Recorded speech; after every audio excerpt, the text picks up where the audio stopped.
Good evening बच्चों। तो आज लेक्चर 4 सेक्शन सी देखेंगे हम लोग।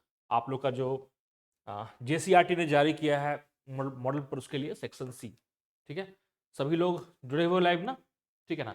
तो सेक्शन सी में से आपको 6 क्वेश्चन बनाने हैं और हर एक क्वेश्चन जो है 3 नंबर का है। 18 क्वेश्चन, बहुत ही इंपॉर्टेंट सेक्शन है और बहुत सारे प्रश्न इससे आसानी से बनते हैं।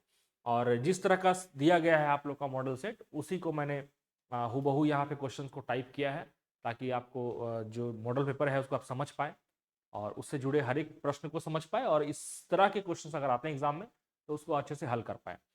एक प्रश्न है, ये प्रायिकता का प्रश्न है। ठीक है, प्रायिकता का प्रश्न बहुत आसान माना जाता है और इसको छोड़ना मतलब कि आपका जो नंबर है बहुत कम होने का उम्मीद है, क्योंकि इतना आसान चैप्टर अगर आपसे नहीं हो पाएगा, मतलब जो बाकी चैप्टर है जो कंपेरेटिव टफ माने जाते हैं वो उसमें नहीं हो पाएगा। ठीक है, तो प्रायिकता मतलब होता क्या है, हम सीख चुके हैं क्लासेस में या फिर डेली लाइफ में हम लोग यूज भी करते हैं। जैसे टॉस जो हम लोग करते हैं, टॉस इसलिए करते हैं सिक्का का इस्तेमाल करके क्योंकि इसमें चित और पत, हेड और टेल आने की प्रायिकता बराबर होती है, और उसके अलावा कोई रीजन नहीं।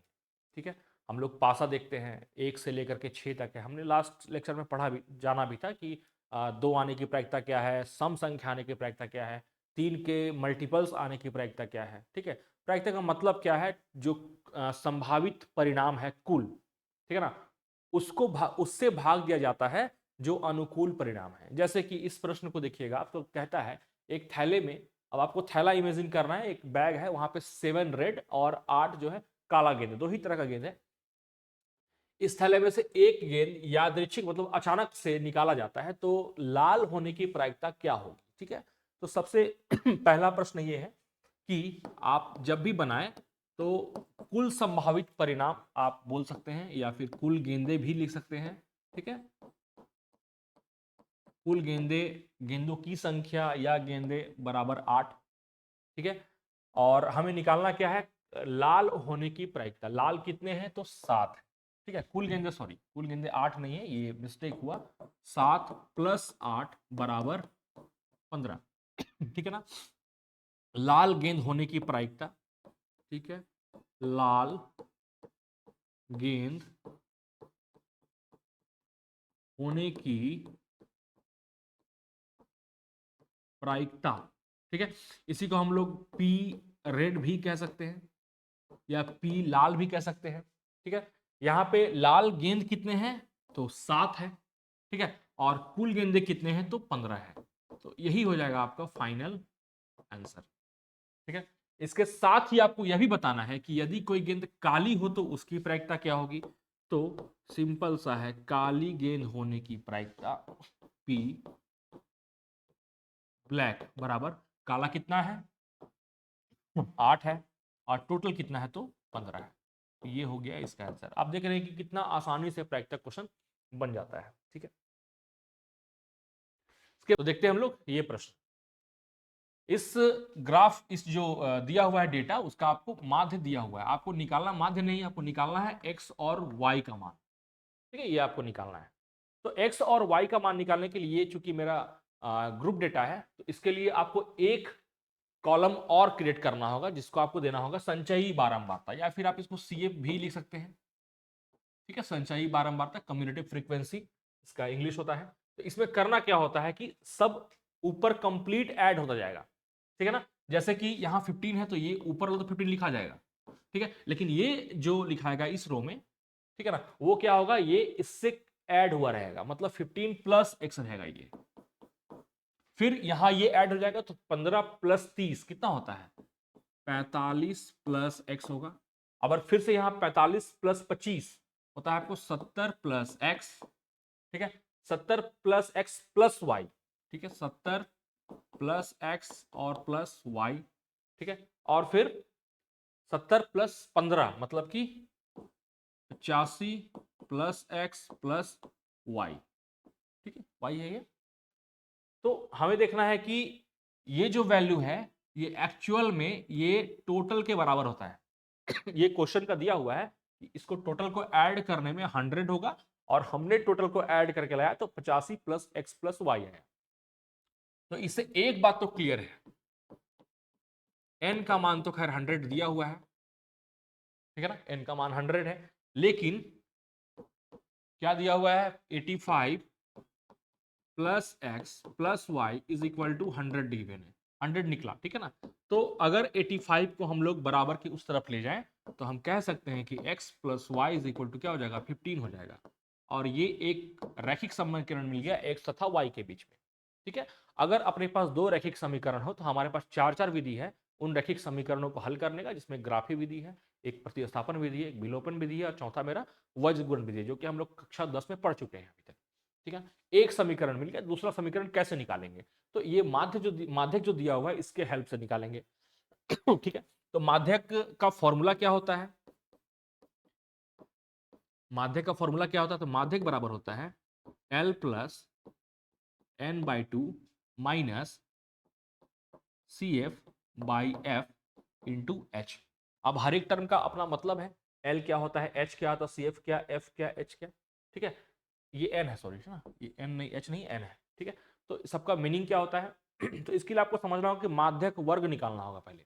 तो माध्यक वर्ग मतलब देखना है कि माध्यक कितना रहा है, तो 28.5 आ रहा है, और देखना है कि कौन सा वर्ग जो है माध्यक वर्ग को ले पा रहा है। तो हम देख रहे हैं कि 28.5 हम जान रहे हैं कि 30 यहां पहुंच गया, तो ये और ये x है, मतलब बहुत संभावना है कि इसके और इसके बीच में ही माध्यक वर्ग प्रेजेंट है, ठीक है ना। क्योंकि ये 15 है, ये 28.5 से कम ही रहा होगा और ये 30 हो गया, मतलब यहीं पे कहीं पे लाई कर रहा है माध्यक वर्ग आपका, ठीक है।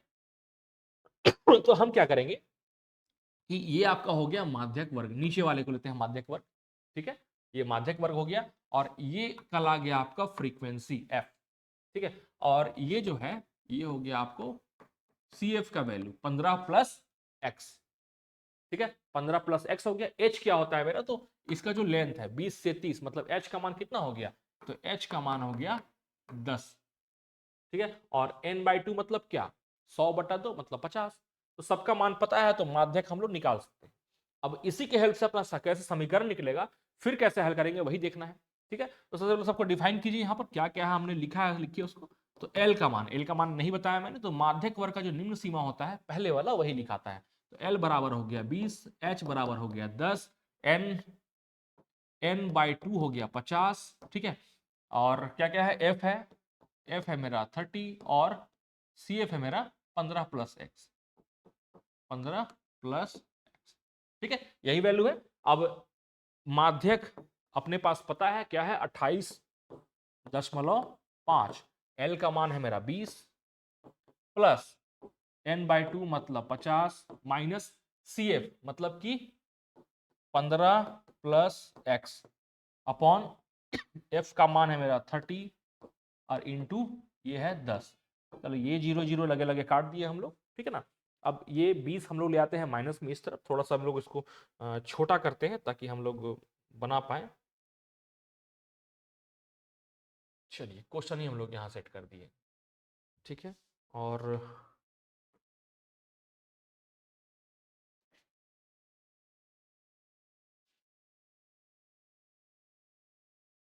इसको भी हम थोड़ा सा सेट करते हैं कि देख भी पाए इसको हम लोग, ठीक है। तो अब क्या करेंगे, ये 20 ले आते हैं इस तरफ, तो 28.5 माइनस 20 बराबर, अभी सॉल्व करते हैं तो 50 माइनस 15 माइनस एक्स बटा 3, ठीक है। अब ये 3 ये भले घट जाएगा 28.5 में 20, तो ये बटेगा 8.5 और इसको गुना कर लेते हैं लगे लगे 3, ठीक है। 50 में 15 गया तो 35 और माइनस में एक्स, क्योंकि हमको एक्स प्लस में लाना है। अच्छा वाई कहीं नहीं आया ना, ठीक है, वाई कहीं नहीं आ रहा, ठीक है, कोई बात नहीं। तो हमें डायरेक्ट इसमें x निकल जाएगा, फिर लगाएंगे वैल्यू तो उसमें आ जाएगा, ठीक है। तो 8.5 गुना 3 होता है आपको 25.5 होता है, 25.5 आती है 24, ठीक है, हाँ ठीक है 25.5, और इसको ले आते हैं माइनस में 35 बराबर माइनस एक्स, ठीक है। इसको डिवाइड कीजिएगा, इसको सॉरी घटाइएगा, तो ये हो जाएगा आपको -9.5 बराबर minus x, minus minus cancel, तो x का वैल्यू आ गया आपको 9.5, ठीक है, ये x का वैल्यू आ गया। अब इस x के वैल्यू को इक्वेशन नंबर 1 पे जो ये आपका निकला था, यहां पे जो अप्लाई करेंगे हम फ्रॉम इक्वेशन, या फिर समीकरण 1 से जो लिखिए, समीकरण 1 से x का मान 9.5 plus y is equal to 15 और y बराबर, ये चला जाएगा उधर माइनस में, तो ये हो जाएगा आपको 5.5। ठीक है, तो ये x का मान, ये y का मान, यही मेरा हो गया दोनों आंसर। तो ये माध्यक निकल गया। ठीक है, ऐसे ही बनता है माध्यक जो अनग्रुप डेटा होते हैं, सॉरी ग्रुप डेटा होते हैं उनका। अब आते हैं अभाज्य गुणनखंड विधि के द्वारा 12, 15 और 21 का HCF और LCM ज्ञात करना है अभाज्य गुणनखंड विधि के द्वारा। तो जो विधि बोला गया है उसी विधि को निकालना होगा। तो 12 बराबर क्या होता है, तो 12 हम लोग लिखते हैं ऐसे, 2 छक 12, 2 तिया 6, तो 12 बराबर लिख सकते हैं हम लोग 12 बराबर 2 का पावर 2 और फिर 3 का पावर 1 गुना में, ये 12 का मान हो गया। अब आते हैं 21 का मान। 21 क्या होगा, ठीक है, चलिए 21 होता है, देखिए 3 सते 21, तो 21 बराबर 3 का पावर 1 और 7 का पावर 1। फिर है आपको 15 है, 15 को भूल गए थे ना, ठीक है, 3 और 5, 15 बराबर 3 का पावर 1 और 5 का पावर 1। ये हमने सबका अभाज्य गुणनखंड कर दिया। अब निकालना है एलसीएम तथा एचसीएम। ठीक है, पेज चेंज करते हैं, तो एलसीएम ऑफ 12, 15 और 21 निकलता कैसे है एलसीएम में पहले जो कॉमन है, कॉमन क्या है देखना है, तो 3 यहां भी है, 3 यहां भी है, 3 यहां भी, 3 का पावर 1 ही कॉमन है ना, तो 3 का पावर 1 पहले ये कॉमन हो गया। इसके बाद जो भी बच रहा है बाकी चीज सबको आपको लिख देना है। जैसे कि आपको क्या क्या बच रहा है, 2 का पावर 2 यहां निकल रहा है, ठीक है, 2 का पावर 2 निकल रहा है, और 7 का पावर 1 है और 5 का पावर 1 है, 7 का पावर 1 और 5 का पावर 1।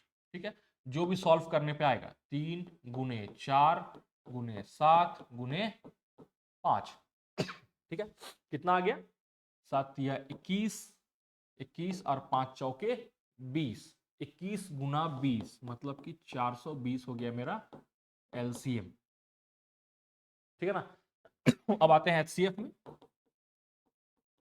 एचसीएफ 12, 15 और 21 का एचसीएफ कैसे निकलता है, जो कॉमन है बस वही लिखाता है, मतलब कि इसका एचसीएफ क्या हो जाएगा, सिर्फ 3 हो जाएगा और कुछ नहीं। ठीक है ना, यही एलसीएम और एचसीएफ निकालने का तरीका यूजिंग फैक्टराइजेशन। ठीक है ना, प्राइम फैक्टराइजेशन कॉल्ड अभाज्य गुणनखंड। ठीक है, फिर आते हैं हम लोग द्विघात समीकरण, इसका मूल ज्ञात करना है। तो मूल ज्ञात करने का दो विधि हमें पता है, एक है गुणनखंड विधि, एक है पूर्ण वर्ग विधि और एक द्विघात सूत्र का विधि है। तो देखते हैं क्या हम लोग गुणनखंड विधि से काम कर सकते हैं क्या। तो इसको और इसको गुना करने में आपको 70 आ रहा है, तो इसको ऐसा ब्रेक करना है कि 70 आ जाए, 10 और 7 इजिली दिख रहा है ना, तो बहुत इजिली हम लोग यहाँ पर एक काम करते हैं कि वाई स्क्वायर माइनस 10y और माइनस 7y प्लस 70 बराबर 0 कह सकते हैं। देखिए -10y -7y सॉल्व करने -17y आ रहा है, और मल्टीप्लाई कीजिए गुना कीजिएगा तो minus minus plus 10 70 y square आ रहा है। ठीक है ना, अब इसके बाद का स्टेप क्या होता है कि इन दोनों में कॉमन लेना है, y कॉमन लिए, यहाँ क्या बचा y, यहाँ बचा -10। अब आपके पास बाउंडेशन है कि यहाँ भी ऐसे ही कॉमन लेना है कि अंदर में y -10 ही बचना चाहिए, तो एक ही ऑप्शन है -7 कॉमन लेना होगा आपको, इज इक्वल टू 0। ठीक है, इसके बाद का स्टेप y -7 लिखाएगा और इन दोनों में से किसी को एक बार लिखना है, मतलब y -10 बराबर 0। अब बारी बारी से या तो ये 0 के बराबर या तो ये 0 के बराबर, तभी दोनों का गुणनफल 0 होता है। तो जब y -7 हम 0 करते हैं तो y का मान आता है 7। ठीक है, एंड y -10 0 करते हैं तो y का मान आता है 10। यही आपका हो गया आंसर, मतलब द्विघात समीकरण में दो मूल यही हो गए।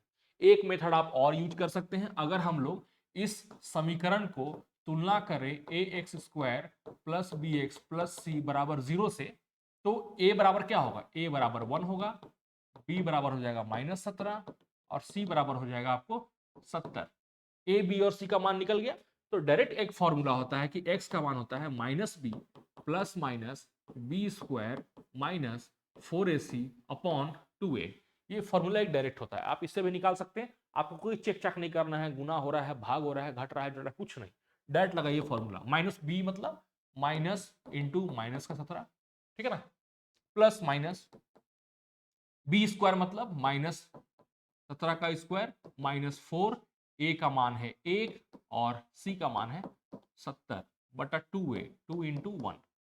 ठीक है, ये कितना हो गया, minus minus plus 17 plus minus 17 का स्क्वायर कितना होता है 289 होता है, और 17 चौके 7 चौके 28 280 होता है, ठीक है ना। नीचे में 2, 17 प्लस माइनस 289 माइनस 280, 9 बचा, रूट के अंदर मतलब यहाँ पे 3 हो गया, ठीक है। 17 प्लस माइनस 3, ठीक है, 17 प्लस माइनस 3, 17 प्लस माइनस 3 बटा 2, यही आपका मूल आया था, ठीक है ना, वाई का मान कह सकते हैं। तो एक बार हम इसको प्लस कंसीडर करेंगे और एक बार लेंगे माइनस, क्योंकि दोनों यहां पर इंक्लूड है। तो 17 प्लस 30 20 बटा 2, और 17 माइनस 30 14 बटा 2, 20 बटा 2 मतलब 10, और 14 बटा 2 मतलब 7। यही हो गया आपको आंसर। ये दूसरा विधि, इसको भी इस्तेमाल कर सकते हैं। यहाँ अगर आंसर फ्रैक्शन में रहे, भिन्न में रहे, तो भी कोई समस्या नहीं होगा, ये ज्यादा इजी है। यहाँ अगर आपका माइंड काम नहीं करे तो, ठीक है। फिर देखते हैं क्वेश्चन, उन बिंदुओं के निर्देशांक ज्ञात कीजिए जो -1 3 x4 - 3 रेखाओं को 2:3 में विभाजित करती है। तो एक लाइन पहले देख लीजिए, एक लाइन हम लोग बना ड्रॉ कर लेते हैं। चलिए एक लाइन हमने ड्रॉ कर लिया।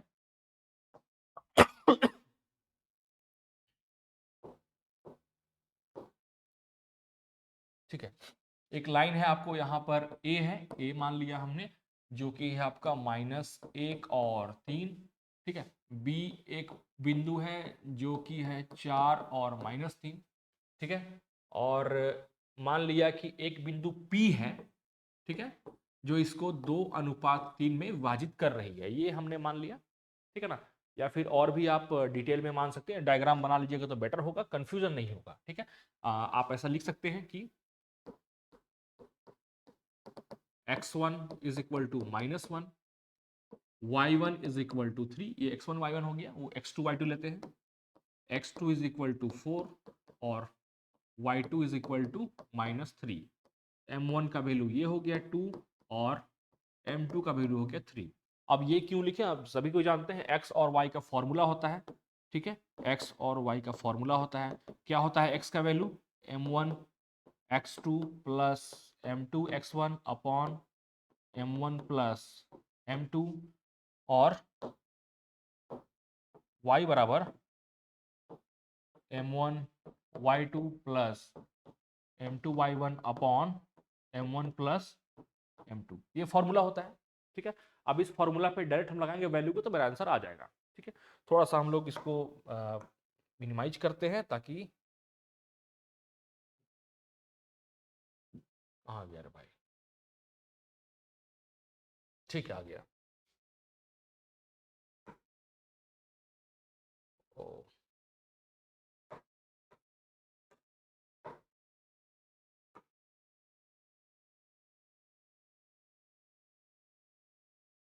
चलिए कोई बात नहीं, हम लोग यहीं पे बनाते हैं, है ना। थोड़ा सा अगर प्रॉब्लम हो रहा है तो ठीक है, यहीं बनाते हैं।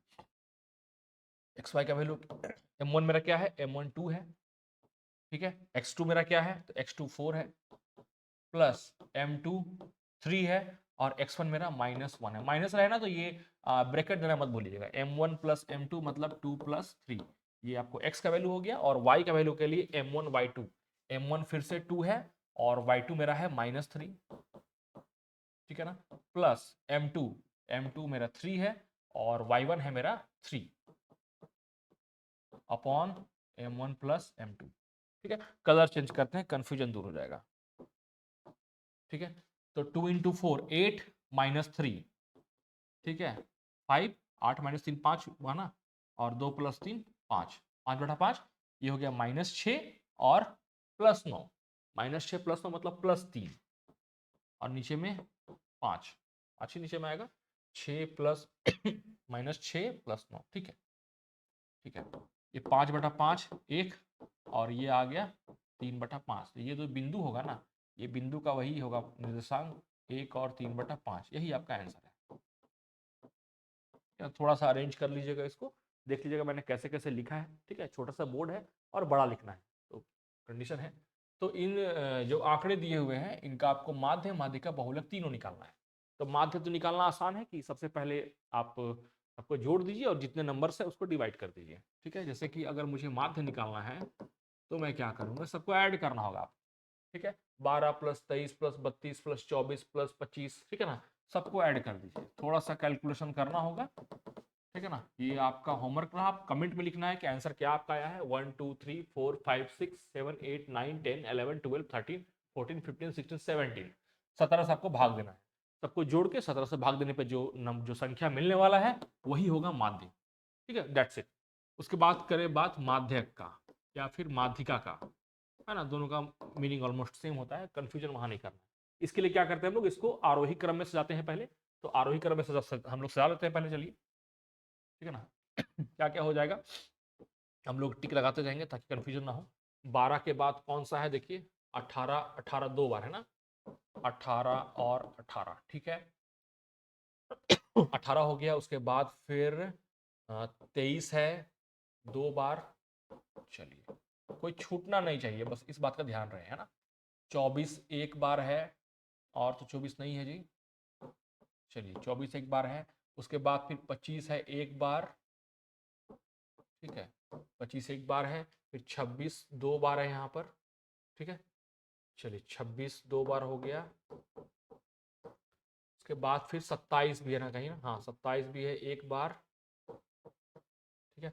उसके बाद फिर 27 के बाद 28 29 30 नहीं है, 31 32 है, देखिए 32 यहाँ पर दो बार है। ढूंढना होगा आप लोग को समय दे करके, ठीक है ना, बहुत ज़्यादा खुद को मत समझिएगा, बहुत स्पीड कर लीजिएगा, ठीक है। 32 के बाद देखिए 33 दिख रहा है, एक और एक दो, ठीक है, दो बार आपको 33 है,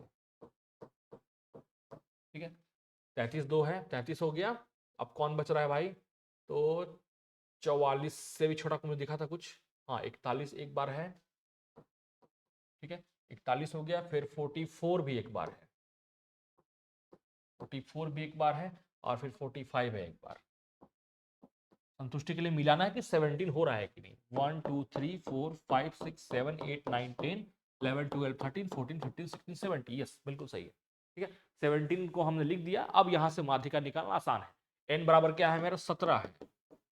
17 मेरा क्या है, विषम संख्या है, तो माध्यिका क्या हो जाएगा, 17 प्लस 1/2, इतना हुआ पद, मतलब कि 17 प्लस 1 18/2, मतलब कि 9th टर्म, ठीक है, यही हो गया माध्यिका, ठीक है। इसलिए माध्यिका बराबर 1 2 3 4 5 6 7 8 9, ठीक है, ये जो संख्या है 26, यही हो जाएगा आंसर माध्यिका, ठीक है। अब बात करें बहुलक का, जो कि आपको बहुलक भी तीनों निकालना है, माध्य माध्यिका बहुलक तीनों निकालना है। बहुलक कैसे निकलता है, तो बहुलक का दो मेथड है, ठीक है ना। एक तो बहुलक की किस संख्या की आवृत्ति सबसे अधिक बार हुई है, आप यहाँ देखोगे तो 18 का दो बार हुआ है, 23 का दो बार हुआ है, 26 का दो बार हुआ है, 32 का दो बार, 33 का बार। तो हम कह सकते हैं कि बहुलक बराबर क्या हो जाएगा, 18, ठीक है, 23 26 और 32 फिर 33, ये पांचों ही संख्या अपने आप में एक बहुलक है, ठीक है ना। आप ऐसे लिखिएगा तो भी कोई आपत्ति नहीं है, आपका आंसर सही ही माना जाएगा। लेकिन एक मेथड और है जहां से आप आराम से बहुलक निकाल सकते हैं, एक फॉर्मूला होता है, ठीक है ना। अगर आपके पास मौजूद है माध्यिका का आपको मान पता है, तो 3 गुना माध्यिका और 2 गुना माध्य, एक फॉर्मूला होता है, ठीक है ना। ये फॉर्मूला आपको ऑब्जेक्टिव क्वेश्चन में 1 नंबर भी आ भी सकता है कि बहुलक का मान क्या होता है, 3 गुना माध्यिका माइनस 2 गुना माध्य, ठीक है, ये फॉर्मूला होता है। आप माध्यिका और माध्य यहाँ लगाइए, आपको बहुलक मिल जाएगा, ठीक है। ये हो गया क्वेश्चन। इसके बाद फिर आते हैं हम लोग नेक्स्ट क्वेश्चन, त्रिकोणमिति, बहुत ही टफ बच्चे लोग मानते हैं, लेकिन मैं ऐसा नहीं मानता हूँ, ठीक है ना। सॉल्यूशन क्या है, आपको सबसे पहले करना क्या है, इस क्वेश्चन में इसका मान निकालना है, ऐसा दिया गया है। तो सारे क्वेश्चंस को ना साइन और कॉस में कन्वर्ट करने का प्रयास कीजिए, तो क्वेश्चन इजी हो जाता है।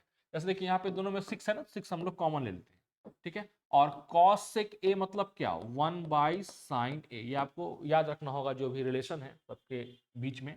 और कॉट ए का मतलब होता है cos A by sine a, ठीक है। इनटू में कॉस ए का मान होता है 1/sin ए अगेन, और कॉट ए बराबर होता है, ठीक है ना। एक आप काम कर सकते हैं, ठीक है ना, अगर इतना आप थोड़ा सा अगर लेंदी थोड़ा जाते हैं और शॉर्टकट, तो यहाँ से 6 हम लोग चलिए कॉमन ले लेंगे, ये अंदर में क्या बचा, cosec a minus cot a, और यहाँ पे क्या है, cosec a plus cot a, ठीक है, बराबर। अब जानते हैं कि a माइनस बी गुना a प्लस बी बराबर होता है a square minus b square. a square मतलब कॉसेक स्क्वायर है और b स्क्वायर मतलब कॉट स्क्वायर है, ठीक है। और इसका वैल्यू जो होता है ये 1 होता है, इसका वैल्यू याद रखिएगा। मतलब आंसर क्या हो गया इसका, मेरा 6 इसका आंसर हो गया। बहुत आसान है, ठीक है ना। इसको हम इरेज करते हैं ताकि बी नंबर बना पाए। ये हो गया कंप्लीट, ठीक है। अब बी अगर देखें तो हमें निकालना क्या है, अगेन इस तरह का वैल्यू निकालना है, ठीक है। हम साइन कॉस में चेंज यहाँ करेंगे तो यहाँ पे कुछ वैल्यू होगा, मिलेगा। तो ये क्या हो जाएगा, 1 प्लस साइन होता है, सॉरी टेन होता है sign A upon cos A, और सेके होता है 1 बाई कॉस ए, ठीक है। फिर यहाँ बात करें 1 प्लस कॉट ए होता है कॉस ए अपॉन साइन ए, और कॉस ए के होता है 1 बाई साइन। यहाँ तक कोई दिक्कत नहीं होनी चाहिए। यहाँ पर हम लोग कॉस ए कॉमन लेंगे, यहाँ पर साइन ए कॉमन लेंगे। आगे क्या होगा खुद देखिए, कॉमन लेके काम करना हम लोग क्लास 6 में सीखते हैं सब चीज। तो cos A plus sign A plus 1, नीचे में कॉस ए, ठीक है। और यहाँ पर नीचे में साइन ए है, ऊपर में क्या हो जाएगा, sign A plus cos A minus 1, ये हो गया। अब आप यहाँ देखिएगा तो कॉस ए प्लस साइन ए यहाँ भी है, कॉस ए प्लस साइन ए यहाँ भी है। तो ए प्लस बी गुना ए माइनस बी के फॉर्म में आपको यहाँ दिख रहा है। तो ए प्लस बी गुना ए माइनस बी हम बचपन से तो नहीं, 2-3 साल पहले से पढ़ते आ रहे हैं। ए स्क्वायर माइनस बी स्क्वायर होता है। तो ए स्क्वायर मतलब कॉस ए प्लस साइन ए का होल स्क्वायर, और -1 का स्क्वायर मतलब -1 ही हुआ वो, और नीचे में cos a into sine a, cos a into sine a, ठीक है। अब a प्लस बी का होल स्क्वायर क्या होता है, तो a square plus b square plus 2ab। तो लिखते हैं हम लोग cos square a plus sine square a plus 2 cos a into sine a. एक -1 भी है तो -1 हम लोग इस पेन का इस्तेमाल करते हैं ताकि दिखेगा आपको वहां पे, ठीक है। नीचे में क्या है, cos a into sine a. अब देखिए cos square a plus sine square equal to formula होता है 1 1 प्लस 2 कॉस ए -1, और नीचे में कॉस ए इंटू साइन ए। ये +1 -1 कैंसिल, 2 कॉस ए, ठीक है ना। ये 2 कॉस ए इंटू साइन ए है, ठीक है, कॉस ए इंटू साइन ए है, ठीक है ना। तो ये कैंसिल होगा, 2 कॉस ए इंटू साइन ए, और नीचे में कॉस ए इंटू साइन ए। ये भी कैंसिल, ये भी कैंसिल, सिर्फ क्या बचा मेरा 2 आंसर बचा। मतलब दिख रहा था बड़ा बड़ा, एक का आंसर मिला 2, एक का आंसर मिला 6, जो कि हम लोग इरेज कर चुके हैं। तो आसान क्वेश्चन होता है, बहुत टफ होता नहीं है सब, ठीक है ना। 3 अंकों की कितनी संख्याएं 9 से विभाज्य है, ये अपने आप में एक एपी का सवाल है, ठीक है।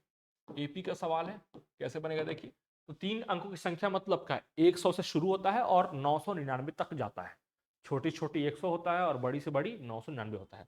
लेकिन हमें 6 से विभाज्य के बारे में बात करना है। तो 6 से विभाज्य 100 के ऊपर जो पहला संख्या होता है वो होता है 102, ठीक है। आप टेस्ट कर लीजिएगा, ठीक है। और 102 6 से विभाज्य की बारे में बात करें तो अगला संख्या जो होगा, ठीक है, अगला जो संख्या होगा वो हो जाएगा 108, 102, 108, फिर हो जाएगा 114, फिर हो जाएगा 120, ऐसा ऐसा आगे बढ़ेगा। कहां तक जाएगा, तो ये जाएगा 996 तक, 999 तक नहीं, 996 तक। आप बोलिएगा सर आप ऐसा कैसे निकाले, तो समझिए बात को।